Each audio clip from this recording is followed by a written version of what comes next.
Kaixo, jarraian ekuazio arrazionalak nola ebazten diren ikasiko dugu. Zeintzu dira ekuazio arrazionalak? Haue bezalakoak, zatiki algebraikoak, berdin, bestaldean ere zatiki algebraikoak egon daitezke. Hau da, izendatzailean ekiz dutenak. Eta nola ebazten dira halako ekuazioak? Hasiera batean, izendatzaile komuna egingo dugu lehenengo eta bigarren atalean, bigarren urratsan izendatzaile horiek kendu eta geratzen den ekuazioa ebatzi, eta horrekin lortzen ditugun soluzioak danak dira baliogarriak, ez beti.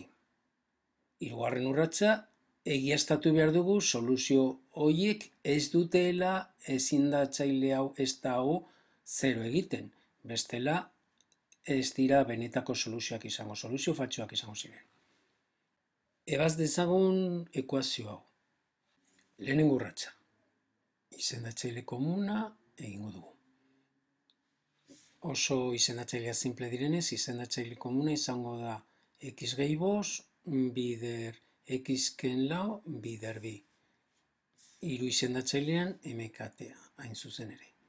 mkt hiru izendatzaile horiena, x gehi bost, x ken lau, eta bi, izendatzaile komun hori da, bi aldiz, x gehi bost, bider x ken lau.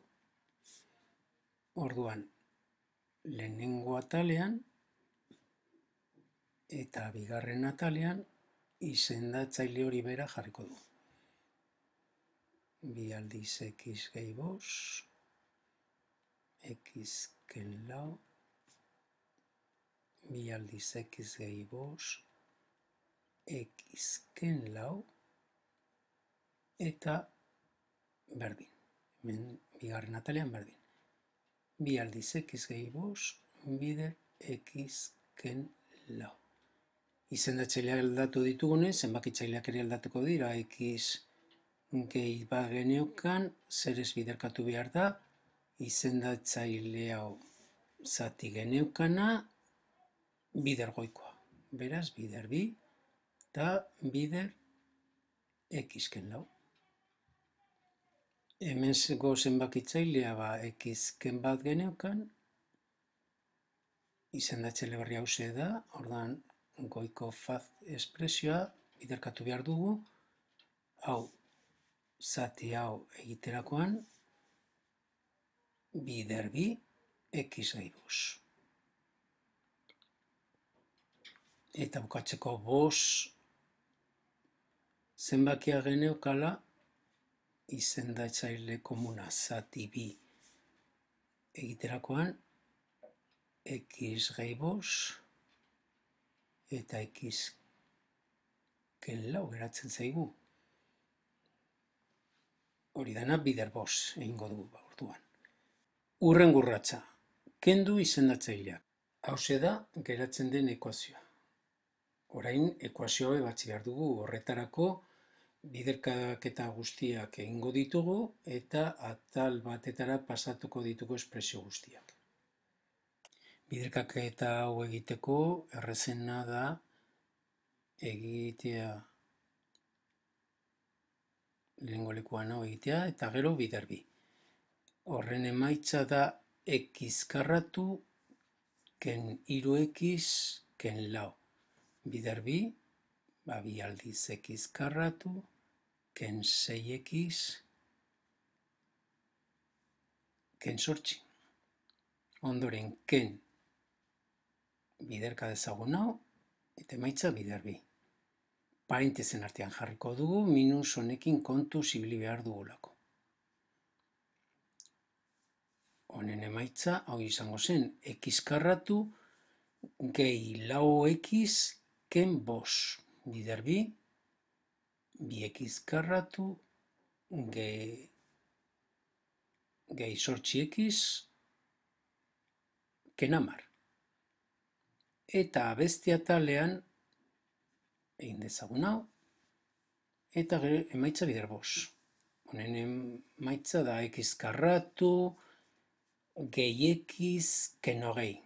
Bider bos, bos x karratu, gehi x esan dugu orduan gehi bos x, bostaz biderkatuta, eta kein hogei esan dugu, ken ehun. Bigarren mailako ekuazio hau ebazteko, dana bigarren atalera pasatuko dugu zergatik. Hemen hau honekin desagertzen delako, eta berbiren koefizientea positiboa bigarren atalean daukagu. Hauxe da azkenean geratuko zaigun ekuazioa.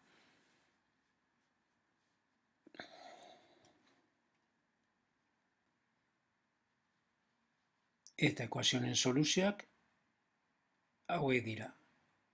X bat berdin hiru, x bi berdin minus hogeita hamalau bosten. Hogeita hamalau bosten. Batak zein besteak ez du 0 egiten ez izendatzaile hau, ez beste hau. Beraz, bi soluzio hauek benetako soluzioak dira. Ekuazionek bi soluzio ditu. Bi soluzio.